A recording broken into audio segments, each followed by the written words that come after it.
Brick and up the sidelines trying to get a little bit of a shield tag, but still nothing yet, as you talked about the harm. Now getting up close and personal, that's Dwipo who goes down slow. We talk about using utility. There's not much available left to crackle. And use some stinks earlier.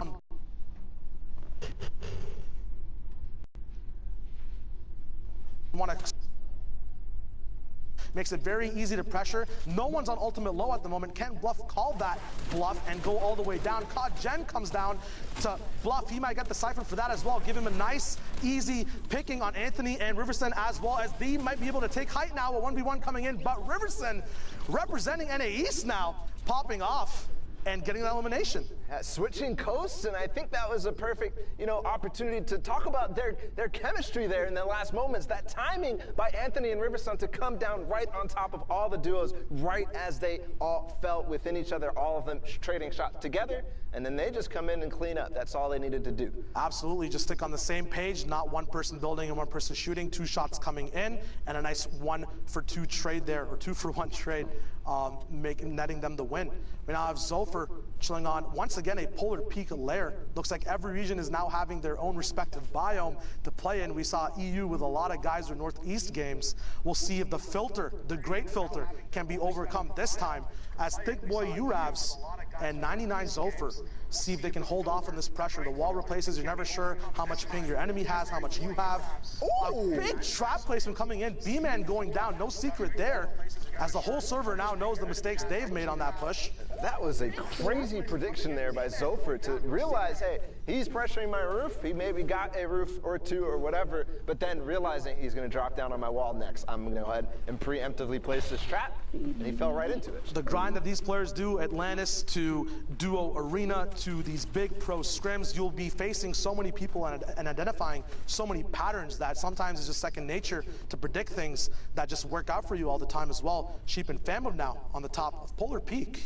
Speaking of second nature, I mean, we're in the box fight era right now, so that is exactly true. As Sheep and Famhood with the high ground on Polar Peak, they're trying to control this entire thing. They're trying to control that edge, and it could be so valuable for them. No, I'm gonna go ahead and dive down.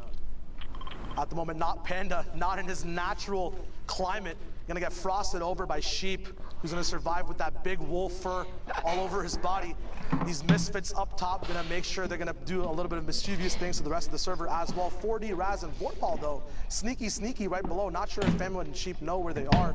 Famwood making sure he has some insurance just in case the zone does bounce back. It's actually looking like it is gonna go a little bit behind them. They have that prime position once again. You just mentioned the insurance right there. What Famhood did was actually connect to the side of Polar Peak so that he makes sure, hey, Raz and Vorpal, I know you guys are down there. I know we landed on your base, but this is our real estate now. If you want to... Housing market has some beef in it right now. We'll see if these guys can figure it out, up that property value. Gonna look at low ground right now. Once again, these people getting caught on the backside of zone, maybe using that rift a little bit too late, all the way up top. Postic taking an elim out on Tyler's. Tyler's now getting knocked after that. The sacrifice you make on low ground sometimes can be too much to give you any advantages as well. A stink grenade coming out on the follow-up. Axiom perfect gets... Yeah. Right? He's doing it in his head right now. He knows exactly what he hit that player for. He saw the white damage come through. He did the math. He did the addition. He knows one stink is going to take you out.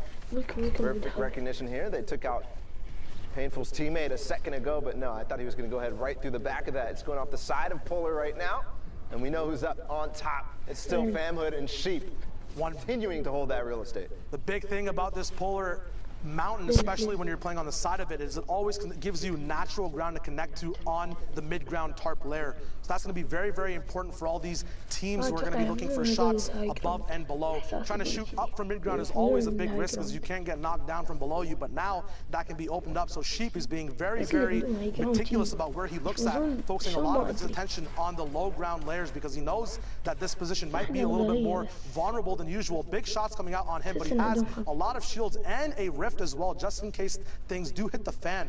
We'll see if he has to use it at all, dropping in Storm to now waterfall down once again. Dope mat management. He's going to be using one mat all the time to fall, making sure he falls diagonally to make sure he saves on a mat from a tarp switch as well, which is really nice. One elim amongst this duo though, so the capitalization on points might not be there yet, but there are 20 individuals left alive, 12 duos. That first placement point comes in, and we'll see if they can get more points all the way up to the Vic Roy. I really like what they're doing here, moving so slowly forward. Does find Raz, who's, you know, below him all that time before, but slowly going in on the edge, really making it so that people don't realize that they're a threat, that they're up there, that they have high ground and they're owning. لا سويت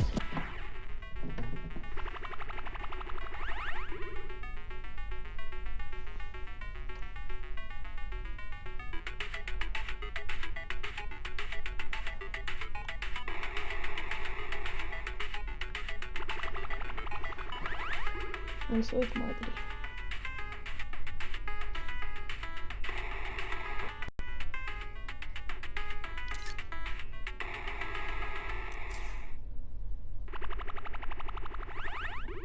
If that's possible, Fanhood staying up so he doesn't get damaged at all either. And that crazy switch, mat switch right there, as he was waterfalling down with wood, and then suddenly he switches. He still had 430 wood. Switches to brick, makes it possible for him not to get knocked down. And I'm seeing a bunch of names down here that we started with. We saw Urav's Posick, and then Bumpa and Slappy, who each week we have been coming back to, and they've been getting better and better as they've started their journey as a duo together. Absolutely. High tier loot as well from everyone, so every shot that connects will connect hard. Clank now trying to find a way through with Posick. We'll see if they can come up. 5 eliminations up. Can they get more? The final placement points has been handed out. A shadow comes in, and he gets stopped and slapped away. Slappy gonna get eliminated at the end over there. Some edits getting misplayed from Clank. Can he make it in? 46 HP, 26 now. A lot of damage taken, gonna be detrimental towards the end of the game. Fanhood actually goes down, so Sheep is left by himself. Clank jumping all the way up. Looks like he actually gets eliminated by the Storm, trying to go for an advantageous position. Slappy actually got the elimination there because the Storm took him out, and Bumpa's still alive, so that point does connect, and they get into the top 5 as Super Evan goes down now to 1v1v1. Bumpa goes out to Godnik right there, and it's Sheep versus Godnik. Sheep on the high ground, Godnik down below, but he's in a little bit of a pickle because there's actually an iceberg in the way. He goes out of the Storm. I think he might have just taken high ground. Sheep doesn't realize where he's at. He's using the chug to heal off. He's running away from Godnik. The first time we've seen the chug splash used in that sort of manner. Running away, getting the ice on his feet on purpose, and then going right out. The chug splash it's here, it's ready, and we're getting back to those crazy heal-offs, Shayo. It's happening. It almost looked like a PG fight was going on, but we'll see. Go back to Zeke and see what's up with the rest of the games coming up. I like that rhyme. I'm about that, Shy. I like you. You're a really cool guy. Man, what an insane game there coming out. The Chug Splash, man. I'm telling you, we have not seen the ceiling for this item.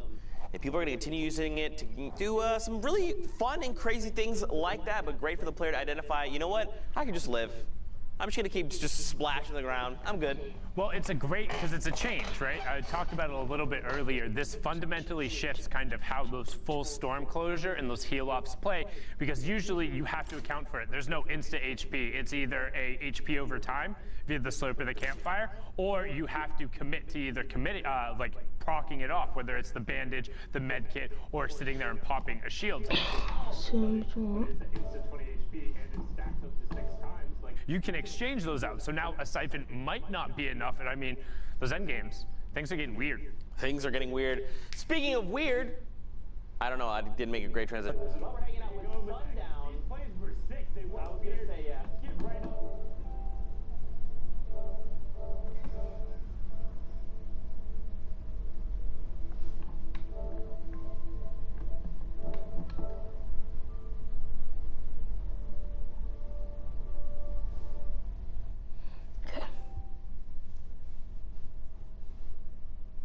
And manages to get the wall replaced and then pushes in and will be able to close that one out, but gets knocked there. Casker, however, held the high ground, didn't go down to contest, and is going to be able to ride this one out. You can see it's a 2v1v1, but he equalizes by picking up Top Gun and then getting the first shot in the second one. 6 HP left. We talked about the difference that could end up being it, but Ghost is lost and Bop it didn't look lost here. They were able to put the Bop on the rest of the lobby, picked up Snaz there, and this one was all about control.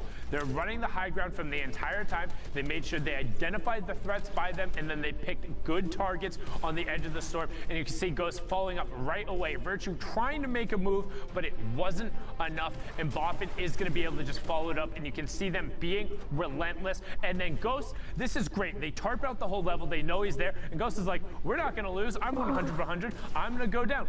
Every point matters. That one got them the 13th elim, and now we got Anthony and Riverson. So Riverson used to be the best of the West, now playing over in the East, trying to be a beast here, doing everything he can to get another qualification spot. He wants it so badly, picking up Huayfo there and trying to push through. You can see he pulls up with a great flank and control around the zone to get TJ, stay in it, and then recognize the shot onto Bluff at the end. Just brilliantly done. We've seen Riverson before.